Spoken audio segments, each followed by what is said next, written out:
আমি মোহাম্মদ রেজাউল করিম টুটু, ওয়ার্ডের ইউপি সদস্য এবং আমি একজন মুক্তিযোদ্ধা। ঘটনাটা ঘটছে এটা আপনার ধরেন 8:30 পৌনে 9টার দিকে। আমি বাসায়, আজকে আমার মামলার তারিখ ছিল, আসে দেরি হয়ে গেছে, বাসায় ছিলাম। বাসায় থেকে আমাকে চৌকিদার ডাকছে যে এই ঘটনা ঘটছে। তারপর আমি এখানে আসলি। ঘটনাটা কি মূলত এখানে কেউই বুঝতে পারেনি কি ঘটনা, কাটতে কে মারলো, কি এই সেই। দুই পক্ষেরই লোকজন সার্টিফিকেট নিয়ে আসে, হন্ডো টন্ডো নিয়ে এসে হামলা করছে। হামলা করার পরে ওই মিজান মানে মমূর্ষ অবস্থায় ওকে হাসপাতাল নিয়ে গেছে। আর একজন এখানে আছে, আমরা শুনতেছি যে আর একজন আছে। লোকজন মানে ভয়ে ভীতিতে যে প্রশাসন আসলে আবার কি কয় না কয় এই সেই, ওই জন্য খুলে দেখা হলো সেও তো আহত। আচ্ছা, এখন যে আহত এই ছেলেটার নাম কি এবং এ কোথাকার, এ কি তার সহকর্মী কিনা? আমরা চিনি না, লোকমুখে শুনতেছি, যেটা আমি নিজেও চিনি না, ওকে জানি না।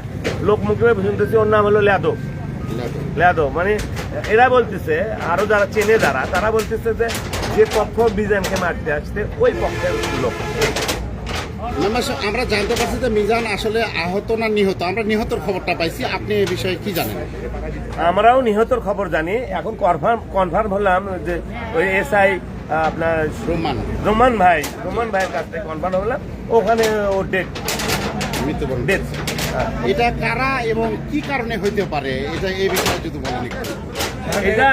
এটা আমার যেটা ধারণা, দীর্ঘদিন যাবৎ একই দলের যুবদল এবং স্বেচ্ছাসেবক দল, আরে বন্ধু ছিল।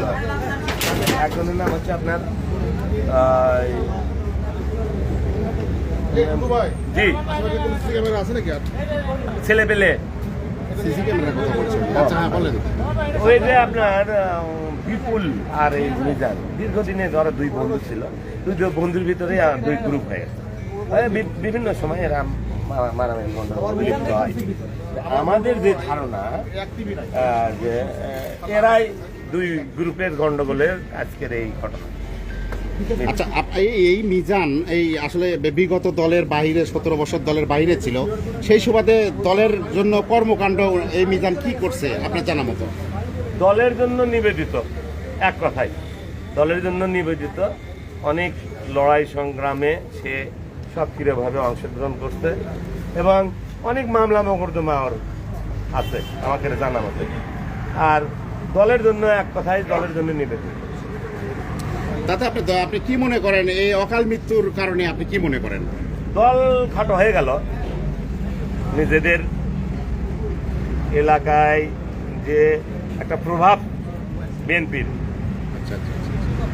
এই জিনিসটা খাটো হয়ে গেল।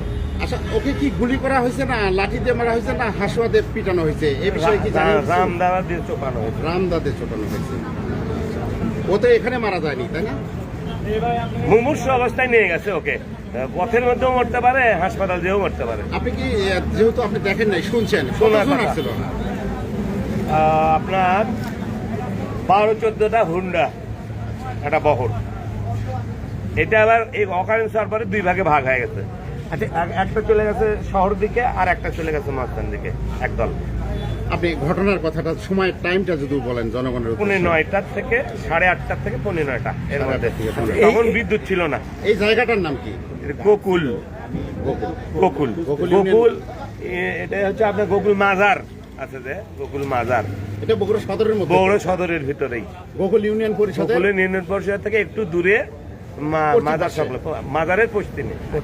আমি একটু মানে এই রুমটার মধ্যে কি ওরা ভাড়া থাকিছিল নাকি? এটা ছিল হলো সবুজের রুম। সবুজ সাবেক চেয়ারম্যান, সে এখানে উঠবস করতো, পরে এটা ভাড়া দিচ্ছে। এটা আমাদের জানা মতে যে ট্রাক শ্রমিক ইউনিয়ন যেটা আছে না, সেই ইউনিয়নের সদস্যরা এখানে ওঠা বসা করে। এখানে ওরাও উঠা বসা করে। আগে তো অফিস ছিল এটা না, 9 জন ছিল পাশে, 9 জনটা ভাঙ্গা।